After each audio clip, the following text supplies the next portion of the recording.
வணக்கம் மக்களே, நீங்க பாக்குறது த லோன் வுல்ஃப் சேனல். நான் எஸ்கே. இன்னைக்கு நம்ம அமேசான் பிரைம்காக சாட்டிரிக்கல் சூப்பர் ஹீரோ டெலிவிஷன் சீரீஸா உருவாக்கப்பட்ட த பாய்ஸ் சீரீஸோட சீசன் 1 எபிசோட் 4 முழு கதை விளக்கத்தை தான் இந்த வீடியோல பார்க்க போறோம். இது வரைக்கும் நீங்க நம்ம சேனலை சப்ஸ்கிரைப் பண்ணலன்னா மறக்காம சப்ஸ்கிரைப் பண்ணிக்கோங்க. ப்ரீவியஸ் எபிசோட்ஸோட எக்ஸ்பிளனேஷன் வீடியோவோட லிங்க் டிஸ்கிரிப்ஷன்ல இருக்கு, பார்க்காதவங்க செக் பண்ணி பாருங்க. போன எபிசோட்ல பாய்ஸ்க்கு காம்பவுண்ட் பீன்ற சூப்ஸோட ட்ரக் பத்தி தெரிய வந்தது. ஏ ட்ரெயின் ஷாக்வேவ் கூட காம்பீட் பண்ண போனப்ப பாய்ஸ் ஏ ட்ரெயின் இருந்த காம்பவுண்ட் வியை ஆட்டைய போட பார்த்தாங்க. ஆனா அவங்களால கண்டுபிடிக்க முடியல. பாப்க்லா அவளோட வீட்டிலேயே காம்பவுண்ட் வியை யூஸ் பண்ண போறத பார்த்த பாய்ஸ் அவளை நோட் பண்ண ஆரம்பிச்சாங்க. பாப்க்லா காம்பவுண்ட் வியை இன்ஜெக்ட் பண்ணிக்கிட்டு அவளோட ஹவுஸ் ஓனர் கூட சேர்ந்து என்ஜாய் பண்ண ட்ரை பண்ணி அவரை கொடூரமா கொன்னுட்டா. இதான் போன எபிசோட்ல நடந்தது. சரி வாங்க இப்ப நம்ம த பாய்ஸ் சீரீஸோட சீசன் 1 எபிசோட் 4 முழு கதை விளக்கத்தை பார்க்கலாம்.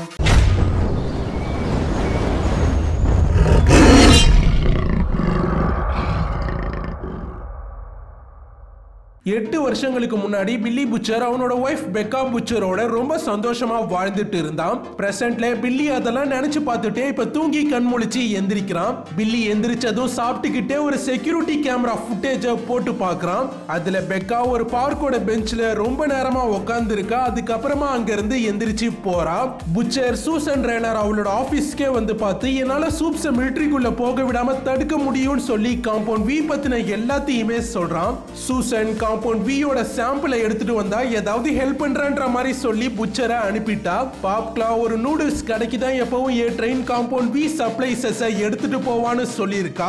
ஆனா அதுவும் அவளுக்கு கரெக்டா தெரியாது. ஏன்னா ஏ ட்ரெயின் காம்பவுண்ட் வி அவளோட வீட்டுல இருந்து எடுத்துட்டு போயிட்டு திரும்பி வர்றப்பெல்லாம் ஷெஷிமி நூடுல்ஸ் வாங்கிட்டு வருவான். அதை வச்சு அவ கெஸ் பண்ணி தான் அதையும் சொல்லியிருப்பா. பாய்ஸ் ஒரு வாரமா நூடுல்ஸ் ஷாப்பை கண்காணிச்சுட்டு இருக்கானுங்க. ஆனா அவனுங்களுக்கு ஒரு க்ளூவும் கிடைக்கல. பிரெஞ்சி நூடுல்ஸ் கடையில இருந்து போற ஒருத்தவங்க கிட்ட கன் இருக்கிறத பார்த்துட்டான். சந்தேகப்பட்டு அவனை 3 பேரும் ஃபாலோ பண்ணிக்கிட்டே போறானுங்க. போனவன் ஒரு சூப்பர் மார்க்கெட் குள்ள போய் அங்க இருந்த பேஸ்மெண்ட் குள்ள போயிட்டான். பாய்ஸ் யாருக்கும் தெரியாம டோர் லாக்க உடைச்சிட்டு பேஸ்மெண்ட் குள்ள போறானுங்க. அங்க கார்ட்ஸா இருக்கவனுங்க சாப்பிட்டுட்டு இருக்கானுங்க. அந்த கேப்ல இவனுங்க 3 பேருமே உள்ள போய் அங்க காம்பவுண்ட் வி இருக்கான்னு செக் பண்ண ஆரம்பிக்கிறாங்க. பிரெஞ்சி ஒரு ஜாப்பனீஸ் பொண்ணு அங்க இருக்க செல்ல அடைக்கப்பட்டிருக்கிறத பாக்குறான். அவ டிவில ஓடிட்டு இருக்க ஜாப்பனீஸ் பாட்டை கேட்டுக்கிட்டு இருக்கா. பிரெஞ்சி அந்த செல்ல ஓபன் பண்ணி விட்டுட்டான். அப்படின்னு பார்த்து கார்ட்ஸ் வந்து ஃபயர் பண்றானுங்க. அந்த பொண்ணு பாஞ்சு போய் அந்த கார்ட்ஸ் எல்லாம் வெறும் கையாலேயே கிழிச்சு கொடூரமா கொன்னுட்டா. கடைசியா அந்த பொண்ணு பாய்ஸையும் கொல்ல பார்க்க அவனுங்க அங்க இருக்க செல்குள்ள போய் அவனுங்களையே லாக் பண்ணிக்கிட்டு தப்பிச்சிட்டானுங்க. ஜாப்பனீஸ் பொண்ணு அந்த இடத்தை விட்டு தப்பிச்சு கிளம்பிட்டா. டீப் அவனோட தெரபிஸ்ட் கிட்ட வந்து பேசிட்டு இருக்கான். ஏன்னா அவன் அந்த 7லயே இருந்தாலும் அவனை யாரும் மதிக்கலன்றது அவனுக்கு கவலையா இருக்கு. டீப்க்கு ஜப்பான்ல வருஷத்துக்கு 20,000 டால்பின்ஸை கொல்றாங்கன்றதெல்லாம் தாங்கிக்கவே முடியல. டீப்பால எல்லா ஃபிஷ் டீமே நல்லா பேச முடியும். அதனால அவனை பார்க்குற எல்லாருமே ஒரு ஜோக்கா தான் பார்க்குறாங்க. தெரபிஸ்டும் எல்லாத்தையும் கேட்டுட்டு நீயும் ஒரு நல்ல ஸ்ட்ராங்கான 7 மெம்பர் தானே அவனுக்கு சப்போர்ட்டா பேசுறாரு. புச்சரும் இப்ப அந்த பேஸ்மெண்ட்க்கு வந்துட்டான். பிரெஞ்சி அந்த ஜாப்பனீஸ் பொண்ணை அடைச்சு வச்சிருந்த ரூம்ல நெயில் பாலிஷும் அப்புறம் எரிஞ்சு போன ஒரு பீஸ் பேப்பரையும் கண்டுபிடிக்கிறான். காம்பவுண்ட் வி இன்ஜெக்ட் பண்ணப்பட்ட சிரஞ்சி அங்க இருக்கிறத கண்டுபிடிக்கிறான். புச்சர் ஏ ட்ரெயின் காம்பவுண்ட் வி இங்க கொண்டு வரானோ அது அந்த கார்ட்ஸ் அந்த ஜப்பான் பொண்ணுக்கு இன்ஜெக்ட் பண்ணிக்கிட்டு இருந்திருக்காங்கன்னு கெஸ் பண்றான். ஆனா இதெல்லாம் எதுக்காக பண்றாங்கன்னு தான் தெரியல. காம்பவுண்ட் வி ஒரு பார்சல் பாக்ஸ்ல தான் எங்க இருந்தோ அனுப்பப்பட்டிருக்கு. புச்சர் உடனே அது எங்க இருந்து வந்திருக்குன்னு கண்டுபிடிக்க சொல்றான். புச்சர் வாக்டுக்கும் 7க்கும் முன்னாடி அந்த ஜாப்பனீஸ் பொண்ணை நம்ம கண்டுபிடிக்கணும்னு முடிவு பண்றான். ஆனி ஹியூவிக்கு வெளில போலாமான்னு கேட்டு மெசேஜ் பண்ணிருக்கா. புச்சர் அதை பார்த்துட்டு ஹியூவியை போக சொல்றான். போய் ஆனியோட போனை ஹேக் பண்ணிட சொல்றான். ஹியூவி ஆனி நல்லவன் சொல்ல புச்சர் சூப்ஸ் எல்லாருமே கெட்டவங்க தான், எல்லாருமே ஒரே மாதிரி தான் இருப்பாங்கன்னு சொல்லிட்டான். மார்க்கெட்டிங் டிபார்ட்மெண்ட் ஸ்டில்வெல் கிட்ட எப்படி டிரான்ஸ்லூசன்ட்டோட டெத்தை மக்கள் கிட்ட இருந்து மறைக்கிறதுன்னு டிஸ்கஸ் பண்ணிட்டு இருக்காங்க. கடைசியா இப்போதைக்கு டிரான்ஸ்லூசன்ட் ஒரு கிளாசிஃபைடான மிஷன்ல இருக்கான்னு சொல்லி இப்போதைக்கு கொஞ்ச நாளைக்கு சமாளிக்கலாம்னு முடிவு பண்ணிட்டாங்க. அப்ப ஸ்டில்வெல்க்கு ஒரு முக்கியமான கால் வருது. உடனே ஸ்டில்வெல் ஹோம்லேண்டர் அண்ட் மேவை கூப்பிட்டு 7 நிமிஷத்துக்கு முன்னாடி ஒரு ஃபிளைட்டை ஏர்லயே ஹைஜாக் பண்ணிட்டாங்கன்னு சொல்லிட்டு ஃபிளைட்டோட பேசஞ்சர்ஸ் எல்லாரையுமே காப்பாத்தி கூப்பிட்டு வர சொல்றாங்க. இதை சக்சஸ்ஃபுல்லா பண்ணிட்டா யாராலையுமே சூப்ஸ் மிலிட்டரிக்குள்ள போறதை தடுக்கவே முடியாதுன்னு ஸ்டில்வெல் சொல்றாங்க. சரி, அந்த ஜப்பான் பொண்ணு சூப்ன்றதால அவளை மயங்க வைக்க ஏத்த மாதிரி ஒரு பவர்ஃபுல் கேஸை கொண்டு வந்து பிரெஞ்சி கிட்ட கொடுக்குறா. ஏ ட்ரெயின் அந்த சூப்பர் மார்க்கெட் சைட் பேஸ்மெண்ட்க்கு எப்பவும் போல வரான். பார்த்தா அங்க இருந்து போலீஸ் பாடிஸ் எல்லாம் எடுத்துட்டு போறாங்க. உடனே அவனும் கிளம்பிட்டான். டீப் ஸ்டில்வெல் கிட்ட வந்து ஓஷன் லேண்ட்ன்ற வாட்டர் தீம் பார்க்ல டால்பினை கொடுமைப்படுத்துறாங்க. நான் அதை சேவ் பண்ண போறேன்னு சொல்றான். ஸ்டில்வெல் ஓஷன் லேண்டோட அட்வர்டைஸ்மெண்ட் கேம்பெயினே நீ அதை மறந்துடாதன்னு சொல்லிட்டு உன்னோட திறமைக்கு ஏத்த வேலையை பாருன்னு திட்டி அவனை அனுப்பிட்டாங்க. ஏ ட்ரெயின் பாப்லா கிட்ட வந்து யாருக்கிட்ட காம்பவுண்ட் வி பத்தி சொன்னேன்னு கேக்குறான். பாப்லா நான் எதையும் யாருக்கிட்டையும் சொல்லலன்னு சொல்றா. ஆனா ஏ ட்ரெயின் அதை நம்பல, பயங்கரமா கோவப்படுறான். ஏ ட்ரெயின் பொறுமையா யாருக்கிட்ட சொன்னேன்னு சொல்லி இல்லனா நம்ம மிகப்பெரிய ப்ராப்ளம்ல மாட்டிப்போன்னு சொல்றான். அப்பவும் பாப்லா ஒண்ணுமே சொல்லல. ஏ ட்ரெயின் இனிமேல் நீ இங்க இருந்தா நல்லது இல்ல, ஹோம்லேண்டருக்கு தெரிஞ்சா அவ்வளவுதான் சொல்லிட்டு பாப்லாவை கிளம்பி ரெடியா இருக்க சொல்றான்.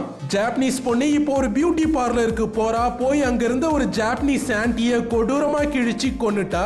ஹியூவி அண்ட் ஆனி ஒன்னா சேர்ந்து பவுலிங் கேம் விளையாண்டுட்டு இருக்காங்க. ஆனிக்கு ஒழுங்கா பவுலிங் பண்ண தெரியல. ஹியூவியும் ட்ரை பண்றான், அவனுக்கும் ஒழுங்கா வரல. ஃபிளைட்ல டெரரிஸ்ட்லாம் பேசஞ்சர்ஸை மிரட்டிட்டு இருக்கானுங்க. அப்போ ஃபிளைட் டோரை ஓபன் பண்ணிட்டு உள்ள வந்த குவின்மேவும் ஹோம்லேண்டரும் டெரரிஸ்ட் கதையெல்லாம் முடிக்கிறாங்க.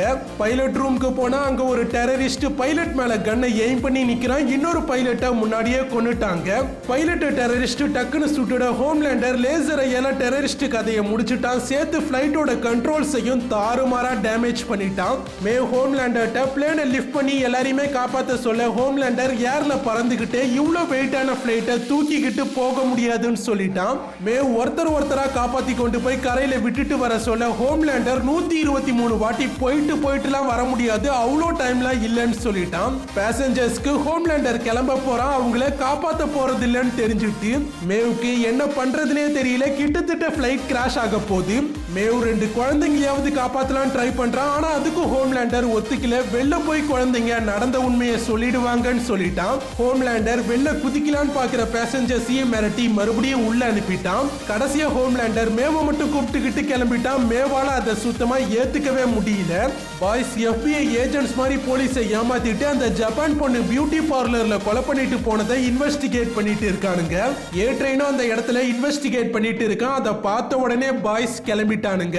பிரெஞ்சு பியூட்டி பார்லர்ல ஒரு நெயில் பாலிஷ் மட்டும் மிஸ் ஆகி இருக்கிறதையும் அது அந்த ஜப்பான் பொண்ணை அடைச்சு வச்சிருந்த இடத்துல கிடைச்ச நெயில் பாலிஷோட பெர்ஃபெக்ட்டா மேட்ச் ஆகிறதையும் நோட் பண்றான். விசாரிச்சதுல கொல்லப்பட்ட உமன் எக்கச்சக்க ஜப்பான் இமிகிரண்ட்ஸை அமெரிக்காக்கு இல்லீகலா கொண்டு வந்து வித்திருக்கா.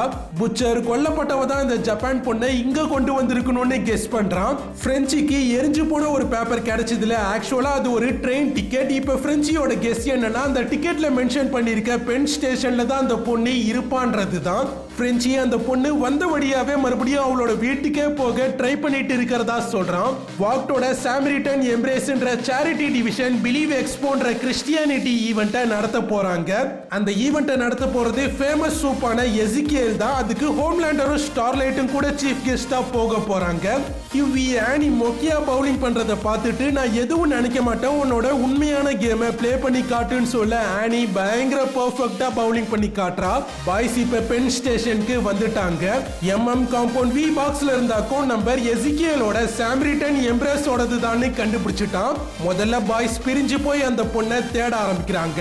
பிரெஞ்சி ஒரு கடையில ஜாப்பனீஸ் சாங் ஓடிக்கிட்டு இருக்கிறத பார்த்துட்டு உள்ள போய் பார்க்கறான். பிரெஞ்சி புச்சருக்கு அந்த லொகேஷனை மெசேஜ் பண்ணிட்டு பார்த்தா அந்த பொண்ணு அங்கதான் மறைஞ்சிருக்கா. பிரெஞ்சி ஸ்மோக் கேஸை கீழே வச்சுட்டு அந்த பொண்ணு கிட்ட பேச ட்ரை பண்றான். பிரெஞ்சி அவனுக்கு சின்ன வயசுல நடந்த ஒரு இன்சிடென்ட்டை அவள்கிட்ட சொல்றான். பிரெஞ்சியோட அப்பா அவனோட அம்மா கிட்ட இருந்து கடத்திட்டு வந்துதான் வளர்த்தான். அப்பா பிரெஞ்சிய ரொம்ப லவ் பண்றதாலாம் சொல்லுவான். ஆனா சிகரெட்டை கொளுத்தி கால்ல சூடு வைப்பான். பிரெஞ்சி எத்தனையோ வாட்டி தப்பிச்சு அம்மா கிட்ட போயிடலான்னு பார்த்திருக்கான். ஆனா அப்பா விட்டதே இல்ல. அதனால பிரெஞ்சிக்கு ஏன் இந்த ஜாப்பனீஸ் பொண்ணு எப்படியாவது வீட்டுக்கு போக ட்ரை பண்றான்னு நல்லா புரியுது. அதோட அந்த பொண்ணு கெட்டவெல்லாம் இல்ல, பயத்துல எல்லாத்தையுமே பண்ணிட்டு இருக்கான்னு அவனுக்கு புரியுது. டக்குன்னு அந்த பொண்ணு அந்த இடத்துல இருந்து ஓட ஆரம்பிக்கிறான். பிரெஞ்சி வெளில வந்து பார்த்தா அவ எங்க போனானே தெரியல. வந்த உடனே அந்த பொண்ணை பார்த்த உடனே ஏன் கேஸை யூஸ் பண்ணலன்னு பிரெஞ்சியை திட்டுறான். ஹியூவி உண்மையா ஆனி கூட இருக்கிறத பயங்கரமா என்ஜாய் பண்றான். அப்பதான் அவனுக்கு ராபின் அவனை பார்த்துக்கிட்டே இருக்க மாதிரி தோண ஆரம்பிக்குது. ஆனி பாத்ரூம்க்கு போயிட்டா. அந்த கேப்ல ஒரு டிவைஸை யூஸ் பண்ணி ஆனி போனை கியூவி ஹேக் பண்ணிட்டான். எம்எம்க்கு பிரெஞ்சி அந்த பொண்ணு மேல கேஸை யூஸ் பண்ணாம விட்டது பிடிக்கல. ஏன்னா முன்னாடி இவங்க எல்லாரும் ஒன்னா முன்னாள் சிஐஏ ஓட டெபுட்டி டைரக்டர் கிரேஸ் மேலரிக்கு ஒர்க் பண்ணப்ப பிரெஞ்சி லேம்ப் லைட்டரை ஒரு மிஷன்ல ஃபாலோ பண்ணிட்டு இருந்தான். திடீர்னு பாதிலேயே ஃபாலோ பண்ணாம போயிட்டான். அதனால லேம்ப் லைட்டர் கிரேஸ் மேலரியோட கிராண்ட் கிட்ஸை எரிச்சு கொண்டுட்டான். இத பத்தி பேச ஆரம்பிச்சதால ரெண்டு பேருமே தாறுமாறா சண்டை போட்டுக்கிறாங்க. கடைசியா ரெண்டு பேருமே பிரிஞ்சு போயிடலான்னு போறானுங்க. அப்ப புச்சர் இந்த மிஷனுக்காக எல்லாரும் ஒன்னா ஒர்க் பண்றது எவ்வளவு முக்கியம்னு ரெண்டு பேருக்கும் புரிய வைக்கிறான். கடைசியா ரெண்டு பேரும் ஒன்னா ஒர்க் பண்ண ஒத்துக்கிட்டானுங்க. டீப் ஒரு வேன்ல ஓஷன் லேண்ட்ல இருந்து டால்பினை காப்பாத்தி கூப்பிட்டு போயிட்டு இருக்கான். திடீர்னு போலீஸ் டீப்பை தடுக்க வேனுக்கு குறுக்க வந்துட்டாங்க. அப்ப டீப் பிரேக்கப் போட அந்த ஃபோர்ஸ்ல டால்பின் வேனோட கண்ணாடியை உடைச்சுக்கிட்டு பறந்து போய் ரோட்ல விழுந்துட்டு விழுந்த உடனே டால்பின் மேல ஒரு ட்ரக் ஏறி போயிடுது. பாய்ஸ் அந்த ஜப்பான் பொண்ணை தேடி கண்டுபிடிச்சிட்டாங்க. அவளும் இவனுங்களை பார்த்துட்டு ட்ராக்லயே இறங்கி ஓட ஆரம்பிக்கிறா. குறுக்க வந்த ஏ ட்ரெயின் அவளை தூக்கிக்கிட்டு ஓட கொஞ்சம் தூரம் போனதும் ஃபீமேல் ஏ ட்ரெயினை அட்டாக் பண்ணிட்டு தப்பிக்க பாக்குறா. ஏ ட்ரெயின் தாறுமாறா கொடூரமா அவளை அடிச்சுக்கிட்டே இருக்கான். பாய்ஸும் ஏ ட்ரெயின் கிட்ட ஃபீமேல் மாட்டிக்கிட்டதை பார்த்துட்டு என்ன பண்றதுன்னு தெரியாம முழிக்கிறானுங்க. பிரெஞ்சி உடனே எல்லாரும் பாருங்க ஏ ட்ரெயின் இங்க இருக்காருன்னு சத்தமா கத்துறான். ஏ ட்ரெயினும் ஃபீமேலை விட்டுட்டான். அவளும் தப்பிச்சு போயிட்டா. ஏ ட்ரெயினும் மக்கள் கிட்ட வந்து செல்ஃபிலாம் எடுத்துக்கிறான். பாய்ஸ் ஃபீமேல ஒரு டனலுக்குள்ள நல்லா லாக் பண்ணிட்டாங்க. பிரெஞ்சி இப்பவும் அந்த பொண்ணு கிட்ட நான் பேசி பாக்குறேன்னு சொல்லிட்டு போறான். போய் அவள்கிட்ட பொறுமையா பேசவும் ட்ரை பண்றான். ஆனா ஃபீமேல் அப்பவும் அட்டாக் பண்ண பார்க்க புச்சர் ரெண்டு பேர் மேலயுமே ஸ்மோக் கேஸை யூஸ் பண்ணிட்டான். ரெண்டு பேருமே மயங்கிட்டாங்க. கடல்ல கிராஷ் ஆன பிளைட்டோட பார்ட்ஸ்லாம் ஒரு இடத்துல கரை ஒதுங்கி இருக்கு. அங்கதான் ஹோம்லேண்டரும் கண் கலங்கி நிக்கிறான். ரிப்போர்ட்டர்ஸ் அந்த இடத்துல அந்த நியூஸை ஃபுல்லா கவர் பண்ணிட்டு இருக்காங்க. ஹோம்லேண்டர் அப்ப அவங்களாம் சாக வேண்டியவங்களே இல்ல, நாங்க தகவல் தெரிஞ்சு 3 நிமிஷம் லேட்டா போயிட்டோம். மிலிட்டரிக்கு தகவல் தெரிஞ்ச உடனே எங்களுக்கு சொல்லியிருந்தா நாங்க எல்லாரையுமே காப்பாத்திருப்போம்னு சொல்லி தேம்பி தேம்பி அழுறான். கடைசியா எங்களை மிலிட்டரிக்குள்ள விட்டா இந்த மாதிரி இன்சிடென்ட்ஸ்லாம் நடக்கவே நடக்காதுன்னு சொல்றான். ஹோம்லேண்டர் இந்த விஷயத்தை சமாளிச்சது ஸ்டில்வெல்க்கு சந்தோஷமா இருக்கு. எல்லா உண்மையும் தெரிஞ்ச மேவால சுத்தமா நடக்கிறத ஏத்துக்கவே முடியல. இதோட த பாய்ஸ் சீரிஸோட சீசன் 1 எபிசோட் 4 முழு கதை விளக்கம் முடியுது. இந்த வீடியோ பிடிச்சிருந்தா லைக் பண்ணி சப்போர்ட் பண்ணுங்க. உங்க ஃப்ரெண்ட்ஸ்க்கும் மறக்காம இந்த வீடியோவை ஷேர் பண்ணுங்க. இதுவரைக்கும் நீங்க நம்ம சேனலை சப்ஸ்கிரைப் பண்ணலனா மறக்காம சப்ஸ்கிரைப் பண்ணிக்கோங்க. அடுத்து ஒரு நல்ல வீடியோவோட நான் உங்களை வந்து சந்திக்கிறேன். அதுவரைக்கும் உங்களிடமிருந்து விடைபெறுவது எஸ்கே. Tata, by by.